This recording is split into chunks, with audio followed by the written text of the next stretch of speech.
Hello friends, welcome back to my channel. ഇന്ന് ഞാൻ നിങ്ങളെ പരിചയപ്പെടുത്തുന്ന ഒരു കറിയാണ്. ആ കറി എൻ്റെ ചെറുപ്പത്തിലൊക്കെ പനി വരുമ്പോൾ എൻ്റെ ഗ്രാൻഡ് പേരൻസും എൻ്റെ വീട്ടിലുള്ള എൻ്റെ അച്ഛനും അമ്മയൊക്കെ ഉണ്ടാക്കി തരാറുള്ളൊരു കറിയായിരുന്നു. ചെറിയ പനിയൊക്കെ വന്നിട്ടുണ്ടെങ്കിൽ പ്രത്യേകിച്ച് മെഡിസിൻസോ ഇംഗ്ലീഷ് മെഡിസിൻസോ ആയുർവേദിക് മെഡിസിൻസോ ഒന്നും തരത്തില്ല. ജലദോഷം പിന്നെ വായിക്കൊക്കെ രുചിയില്ലാതിരിക്കുമ്പോൾ ഇതാണ് 3 നേരം ഉണ്ടാക്കി തരും. 2-3 ദിവസം കഴിയുമ്പോൾ എനിക്ക് പനി മാറും. ഇത് വളരെ സ്പൈസി ആയിട്ടുള്ളൊരു കറിയാണ്. അപ്പോൾ നിങ്ങളെല്ലാവരും ഉറപ്പായിട്ട് ട്രൈ ചെയ്യണം. അതിനുവേണ്ടി ഞാനിവിടെ എടുത്തു വച്ചിരിക്കുന്നത് കുറച്ച് ചേന, കുറച്ച് ഏത്തയ്ക്ക അരിഞ്ഞത്, കുറച്ച് കുഞ്ഞുള്ളി, കുറച്ച് ഇഞ്ചി, കുറച്ച് കരിവേപ്പില. ഇത് കൂടാതെ തന്നെ ഞാൻ ഇതിനകത്ത് ഇടാൻ വേണ്ടി കുറച്ച് മീൻ പുളി എടുത്ത് വെച്ചിട്ടുണ്ട്. കുറച്ച് ചൂടുവെള്ളത്തിയിട്ട് ഈ ഉപയോഗിക്കുന്ന സാധനങ്ങളെല്ലാം തന്നെ നല്ല ഔഷധ ഗുണമുള്ള സാധനങ്ങളാണെന്ന് ഞാൻ പറഞ്ഞു കേട്ടിട്ടുള്ളത്. ഞാനൊരു ഡോക്ടറോ വൈദ്യനോ ഒന്നും തന്നെ അല്ല. എൻ്റെ പരിചയത്തിൽ ഞാൻ ചെറുപ്പത്തിൽ കഴിച്ചുകൊണ്ടിരുന്ന ഒരു കറി നിങ്ങളെ പരിചയപ്പെടുത്തുന്നു എന്ന് മാത്രമേ ഉള്ളൂ. നിങ്ങളിത് ട്രൈ ചെയ്യുക. നിങ്ങൾക്ക് വലിച്ചില്ലെങ്കിൽ തന്നെ നിങ്ങൾക്ക് സൈഡ് എഫക്റ്റ് ഒന്നും വരാനില്ല. ഇതിനകത്ത് പ്രത്യേകിച്ച് പുറത്തുനിന്നുള്ള സാധനങ്ങളൊന്നും തന്നെ ചേർക്കുന്നില്ല. മെഡിക്കലായിട്ടുള്ള സാധനങ്ങളൊന്നും തന്നെ ചേർക്കുന്നില്ല. ഇതിനുവേണ്ടി ഞാനൊരു പാനിലേക്ക് കുറച്ച് വെളിച്ചെണ്ണ എടുത്ത് ചൂടാക്കുന്നുണ്ട്. നന്നായിട്ട് വെളിച്ചെണ്ണ വേണം, കാരണം നല്ല സ്പൈസസ് ഉള്ള കറിയാണ്. നന്നായിട്ട് വെളിച്ചെണ്ണ ചേർക്കണം. ഒരു 2 ടേബിൾ സ്പൂൺ വെളിച്ചെണ്ണ എടുത്തിട്ട് അതിനകത്തേക്ക് ഒരു 150 ഗ്രാം കുഞ്ഞുള്ളി നമ്മൾ എടുത്ത് വെച്ചിരുന്ന് അരിഞ്ഞിട്ട് അതിനെ നന്നായിട്ട് വഴറ്റിയെടുക്കുന്നു.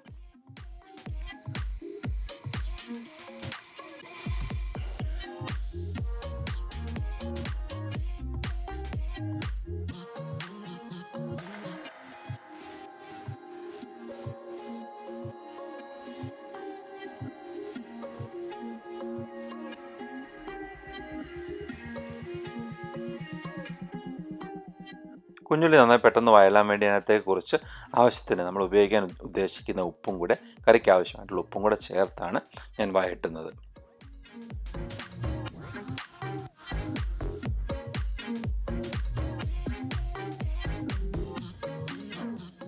കുഞ്ഞുള്ളി ഒരുവിധം വഴണ്ട് കഴിയുമ്പോഴത്തേന് നമുക്ക് അതിനകത്തേക്ക് അരിഞ്ഞു വെച്ചിരിക്കുന്ന ചേന ഇടുക.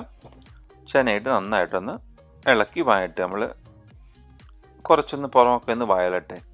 ചേനയ്ക്കും നമ്മളുടെ ഏത്തക്കായ്ക്കും ഒരേ വേവല്ല. അതുകൊണ്ട് ചേന ആദ്യം തന്നെ ഇട്ട് നന്നായിട്ട് അതിലേക്ക് വെളിച്ചെണ്ണയൊക്കെ പിടിച്ച് നന്നായിട്ടൊന്ന് മിക്സ് ആവട്ടെ. അത് കഴിയുമ്പോൾ നമ്മൾ അതിനകത്തേക്ക് ഒരു 3-4 മിനിറ്റ് ഇട്ടൊന്ന് ചൂടായി കഴിയുമ്പോൾ അതിനകത്തേക്ക് നമ്മൾ അരിഞ്ഞു വെച്ചിരിക്കുന്ന ഏത്തക്കായും കൂടെ ഇട്ട് ഒന്ന് വഴട്ടുക. ഞാനിതെല്ലാം നീളത്തിലാണ് വെച്ചിരിക്കുന്നത്. നിങ്ങൾക്ക് വേണമെങ്കിൽ സ്ക്വയറായിട്ട് വേണമെങ്കിലും അരിയാം, നിങ്ങളുടെ ഇഷ്ടം.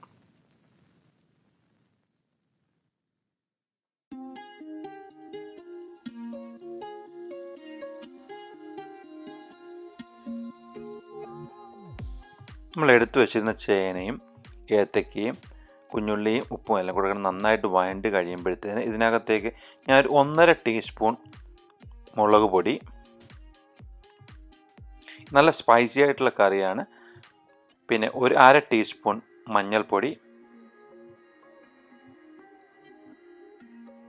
ഒരു 1.5 ടീസ്പൂൺ കുരുമുളക് പൊടി. ഞാൻ അതിന് തന്നെ പറഞ്ഞു നല്ല സ്പൈസി ആയിട്ടുള്ള കറിയാണ്. അതുകൊണ്ട് നല്ല ജലദോഷമൊക്കെ മാറണമെങ്കിൽ നല്ല സ്പൈസി ആയിരിക്കണം. അതിനു വേണ്ടിയാണ് സ്പൈസ് നന്നായിട്ട് ചേർക്കുന്നത്.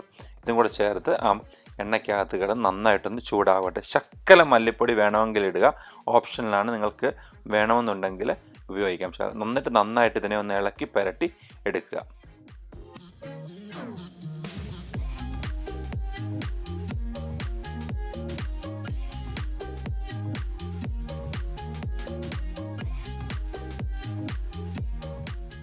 സ്പൈസസും ഏത്തക്കയും ചേനയും ഉള്ളിയും എല്ലാം കൂടെ നന്നായിട്ടൊന്ന് വഴണ്ട് കഴിയുമ്പോൾ അതിനകത്തേക്ക് നമ്മൾ എടുത്തു വച്ചിരിക്കുന്ന മീൻ പുളി, നമ്മൾ ചൂടുവെള്ളത്തിലിട്ട് വെച്ചിരിക്കുന്ന മീൻ പുളിയുടെ വെള്ളം കൂടെ ചേർത്തിട്ട് അതിനെ ഒരു 5 മിനിറ്റ് വേവാൻ അനുവദിക്കുക. നന്നായിട്ട് കിടന്ന് വേവട്ടെ, എല്ലാം കൂടെ കിടന്ന് നന്നായിട്ട് വെന്തോട്ടെ.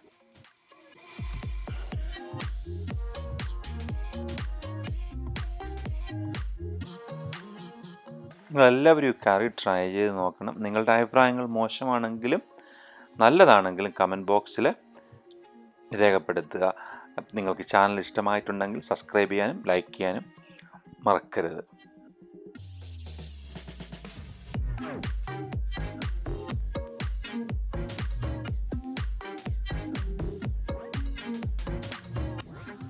ഇപ്പോൾ നിങ്ങൾക്ക് കാണാം കറി നന്നായിട്ട് വെന്തിട്ടുണ്ട്. കറി നന്നായിട്ട് വെന്ത് കഴിയുമ്പോൾ കുറച്ച് വറ്റല മുളക് അല്ലെങ്കിൽ ഉണക്കമുളകും കുറച്ച് കരിവേപ്പിലയും വെളിച്ചെണ്ണയും കടുകും ചേർത്ത് കടുക് പൊട്ടിക്കുക. ഈ കറി നല്ല സ്വാദുള്ള കറിയാണ്. ശക്കലം സ്പൈസി ആണെന്നേ ഉള്ളൂ. നിങ്ങളിപ്പോൾ അതൊരു മരുന്ന് അല്ലെന്ന് പറഞ്ഞാലും ഇത് നല്ല ടേസ്റ്റുള്ള കറിയാണ്.